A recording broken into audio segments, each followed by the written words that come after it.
Back at it again with my main man, Jason Sobel. You can hear him every single day of the week. Sirius XM channel 92. I think he's recovered now from his master Sirius house, 2 to 4 with the caddy, as well as find him on the interweb writing about gambling. And he likes, the slowest player in the history of pace and Xander Schauffele this weekend. Hard to not. They're defending champs at Zurich. Sobel, what's up, bro? What's going on? Yeah, you already blew my cover there. I like the favorites. I'm going to eat some chalk this week. It's going to taste awful, and I'm not looking forward to it whatsoever. Yeah, I think this is a good week if you love the PGA Tour like you and I and many people do. Just, probably hang out with the fam, maybe go on a bike ride. This is the tournament. It felt like it's always been after a major, right? Just kind of a throwaway tournament. Now they double down, which I'm glad they did. And then just do this feels like, just playing with your buddies, which if I was the top players, which many did, I'd just go home and do that on my own. No, see, I would love this. If I'm on the PGA Tour, whether I'm a superstar or a journeyman or a rookie, this is my jam. This is like, hey, we're walking up to walk-up music on the first tee. I got one of my buddies. Like, we're playing. I didn't grow up playing golf. I grew up playing baseball and soccer and basketball. And so I'm a team sport guy. I want to turn around when I make a putt and high five somebody who's not getting paid to high five me. I want to have a teammate there with me. And so I would be all in. I would love this event as a player. As a fan, I think it's cool. As a gambler, it's kind of the weakest one out there, quite frankly. And again, that's pretty much the reason why I'm eating chalk. I'm going for Cantlay and Xander. The way I put it in my preview this week, John, essentially like, if you go play one-on-one against Giannis, well, you're going to get your ass kicked, but maybe like heave one over his hand at some point and somehow hits the top of the backboard and bounces in. If you and I go play Giannis and, I don't know, Steph Curry, Luka Doncic in 2-on-2, it's going to be even worse. Like, two superstars they're going to double up on two. Well, I don't know about you. I would say below average players for me. Definitely for me too.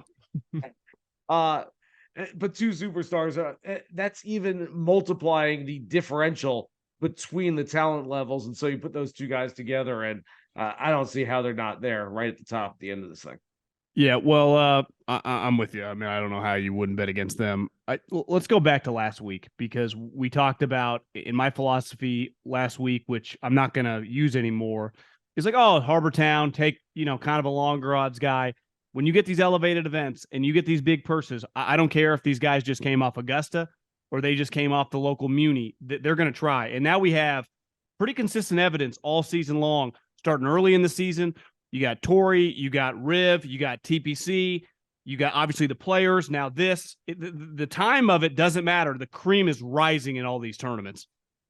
Yeah, so a few things here. First of all, I thought that a designated event the week after a major championship would be a bad idea. I figured, the guys are going to be tired, and they were. A lot of them were, even if they played well. Jordan Spieth lost in the playoff. He talked about being exhausted going into it. That said, as far as the business product element for the PGA Tour, it's not a bad idea to, as you said, double down the week after a major championship. Look, the PGA Tour doesn't own the rights to the Masters. And so if you want to gain some momentum after all these maybe new fans have watched the Masters, we saw there were record numbers watching the broadcast from Augusta National. And so what better way to get people watching? People go, man, that was really fun. Jon Rahm, that dude's really good. I want to watch him. You don't have to wait 3 weeks to go watch him again. All of a sudden, he's on TV the very next week, and you can double down on that momentum. So I didn't think it was a bad idea from a business perspective. The players that showed up, I know we'll get into that.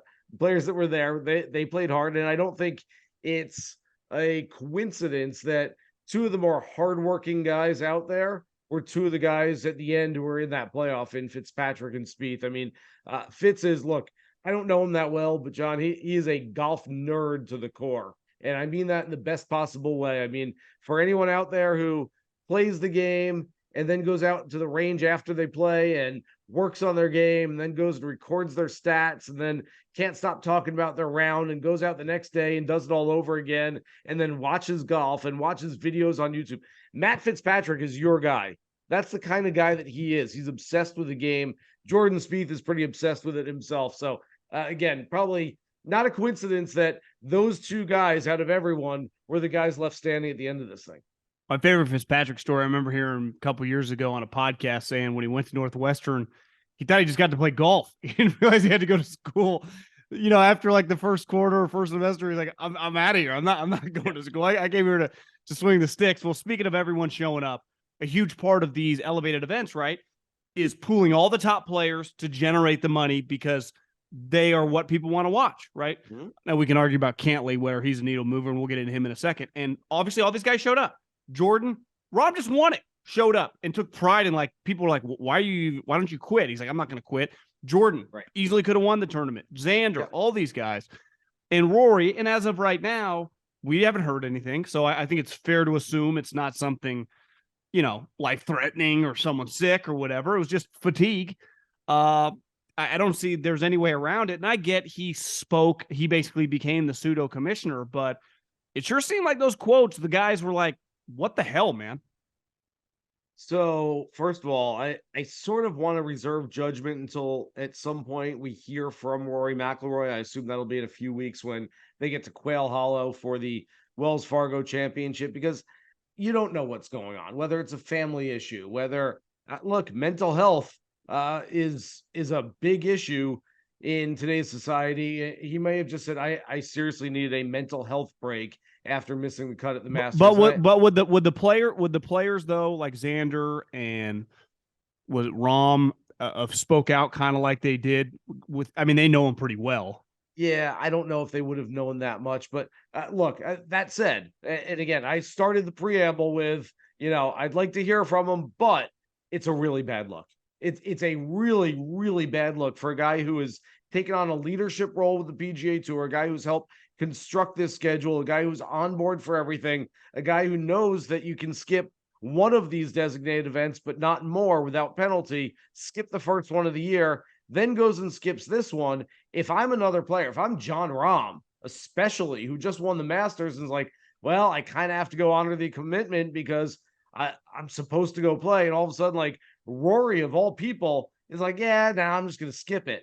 Boy, I do not feel great about that. Again, I want to hear what Rory has to say about it, but it's a really, really bad look on his behalf.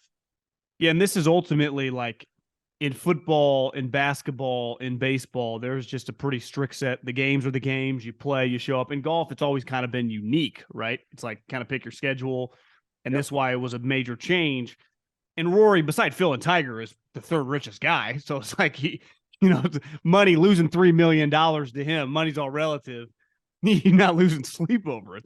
So you just wonder, like, in the future, guys are tired and they might just like screw it. That's why I do have a lot of respect for Jordan and Rahm. Like you said, Rahm just won the thing, and Jordan was right there grinding his ass off. And then he comes back and he almost wins the thing the next week. Yeah. I don't quite understand. I mean, Rory played 2 fewer rounds than everybody else. He went home for 3 or 4 days after the Masters was over for him. He didn't have to go play in that crap on Saturday. He was done in the better part of the draw. Even so, he was done on Friday early afternoon. Could have gone home for 4, even 5 days until he went to Hilton Head. Again, I keep saying the same thing over and over. I'd like to hear from him and reserve judgment a little bit, but yeah, I don't quite get it. I don't understand what his thought process is.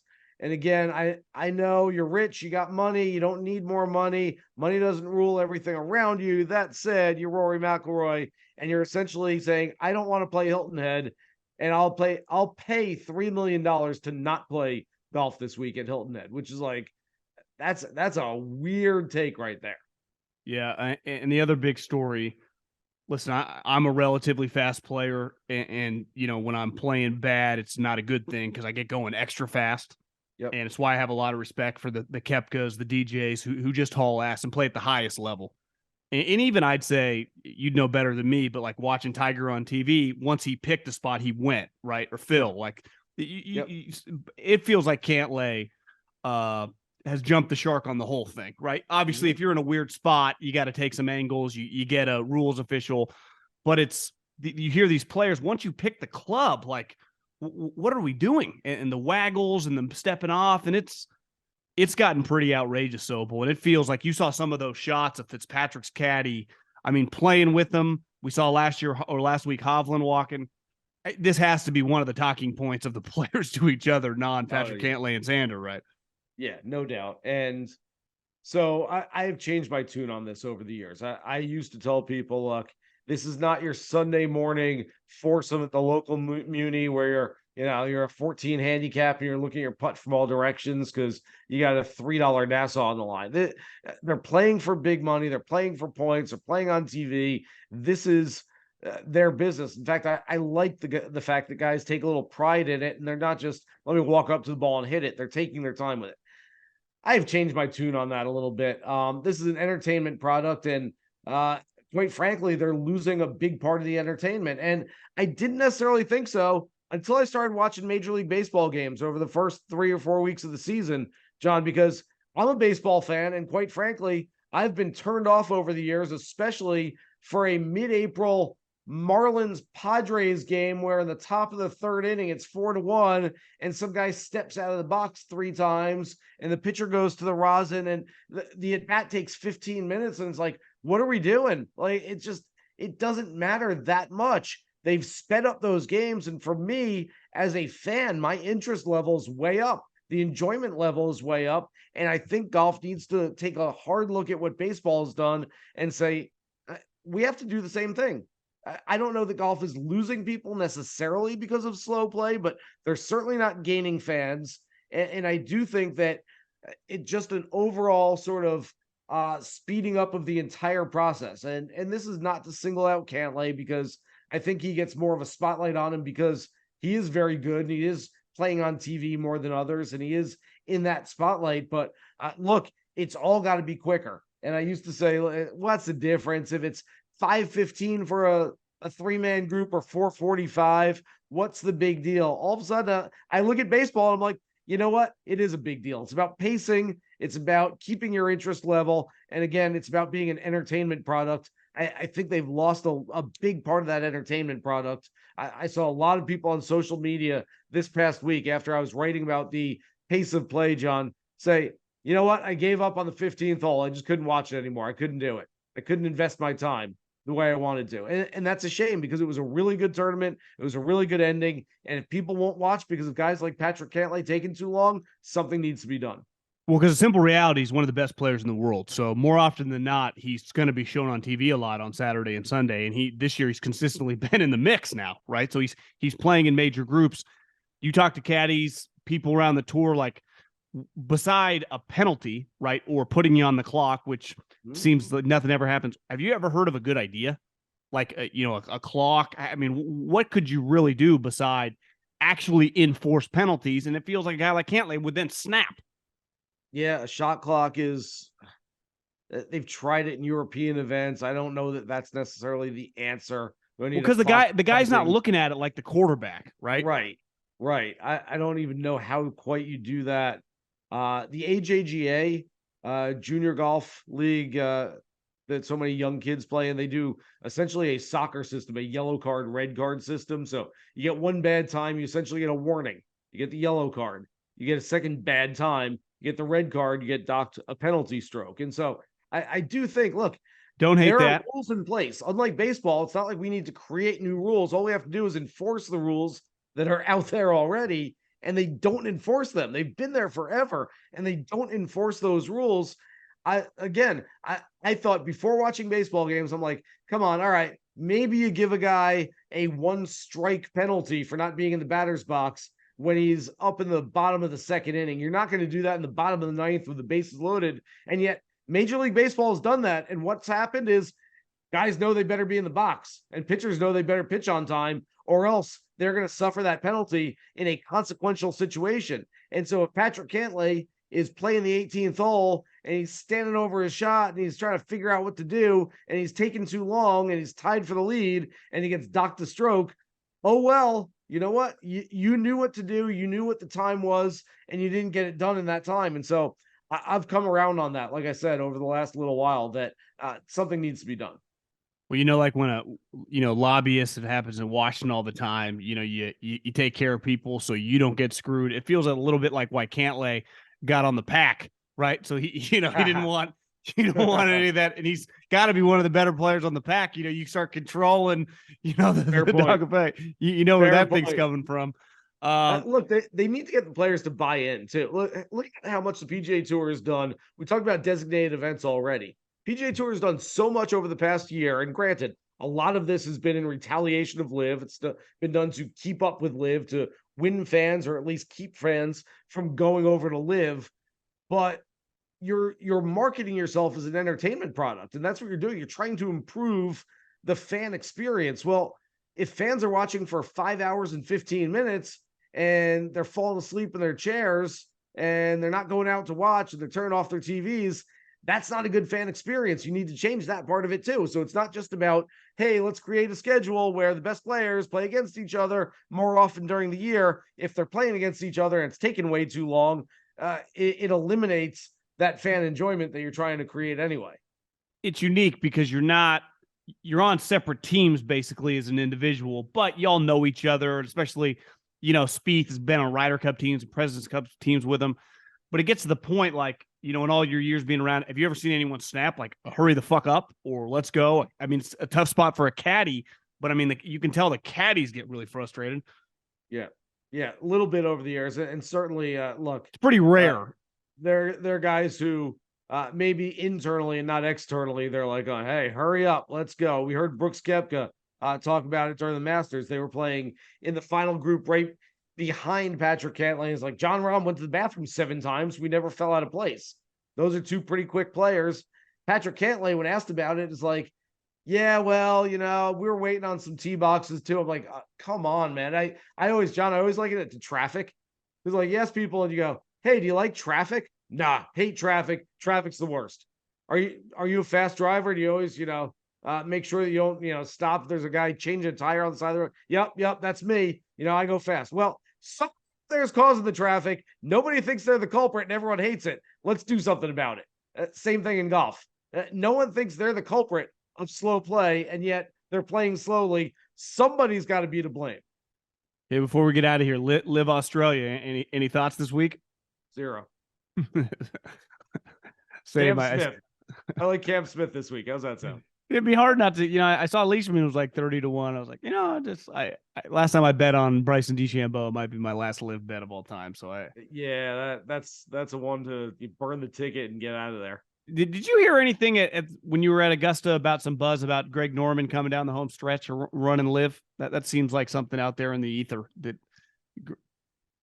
No, all I've heard is that some players may not be as happy with him as they think, or as Greg thinks they are. I'm starting to hear also some whispers that, like, Harold Varner III saying, like, give it up, guys. You guys are talking about, like, hey, we're gonna go grow the game around the world. No, we're doing this because they're paying us a lot of money. Yeah. And so this whole like LIV solidarity thing, like, hey guys, we're gonna go change the world. We're doing this together, and we're all buddies and teammates and partners in this thing.